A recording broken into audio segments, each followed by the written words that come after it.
I'm Triple J, and welcome to Brain Food, where I tell you what's yummy and nutritious for your head. Today I'm looking at a newcomer's first book, Archangel, by Magurette Reed.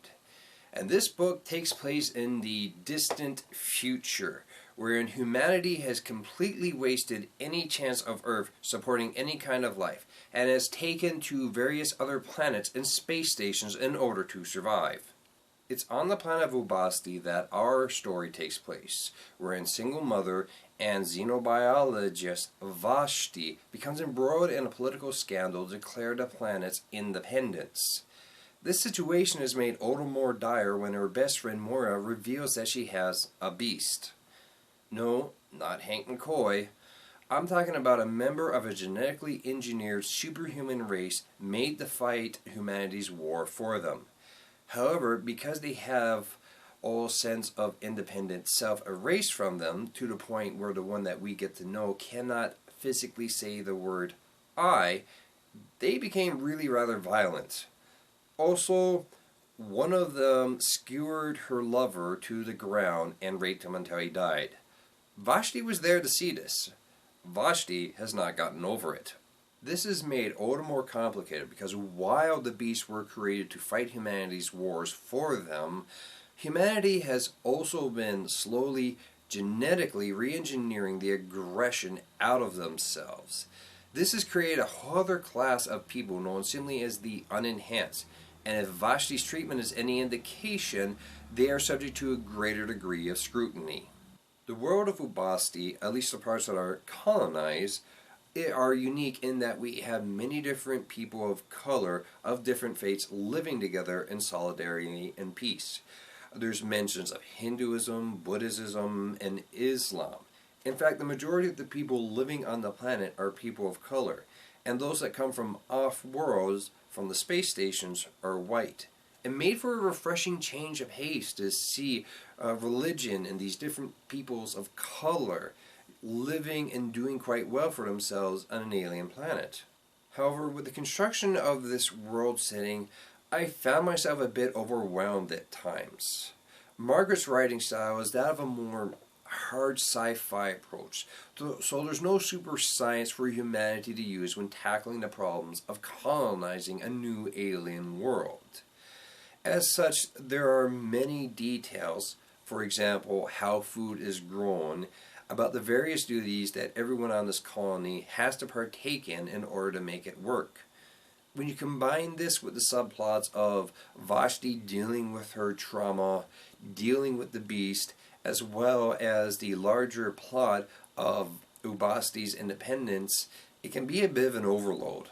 Margaret's writing style is such that I wouldn't call it an info dump, but it was a lot to take in and keep track of. Another thing that really did bother me was part of the relationship between the beast and Vashti.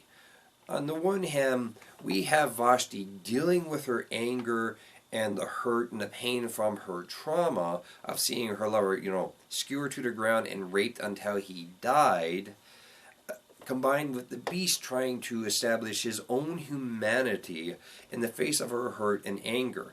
After all, the beast really had nothing to do with it. In fact, he's had very little choice in how he's led his life. That was part of being made into this superhuman soldier. On the other hand, the relationship between them delves into this I hate you, oh, I want to fuck you trope. And it was just really disgusting. Especially when you combine it with how the beast and Vashti bond, which is via the cuddle hormone known as Oxycontin. When you think about this and how the two interact and this cuddle hormone, it felt really gross. Like part of Vashti's acceptance of the beast has been taken away from her. So it's not so much empowering as it is very disempowering. Another thing about the book that I could not get over, there's not a single LGBTQ person around. Despite having all these different people of color, of different faiths, interacting and living, in peace and solidarity, there's not a single gay or trans person around. And the most is hinted at this one doctor character having an interest in Vashti, but it comes off more because Vashti is an unenhanced human who kills animals in order to study them. So the interest comes off more like a fetish than any rather genuine affection. Everyone else, though, straight, and only the gender binary is present. As such, I found this book to be a bit of a mixed bag. It does some ideas really, really well. I really love the creation of this world of Ubasti, how humanity came to colonize it, and the idea of unenhanced humans versus engineered humans, where the aggression has been taken out, creating this whole other class of people. Really interesting food for thought.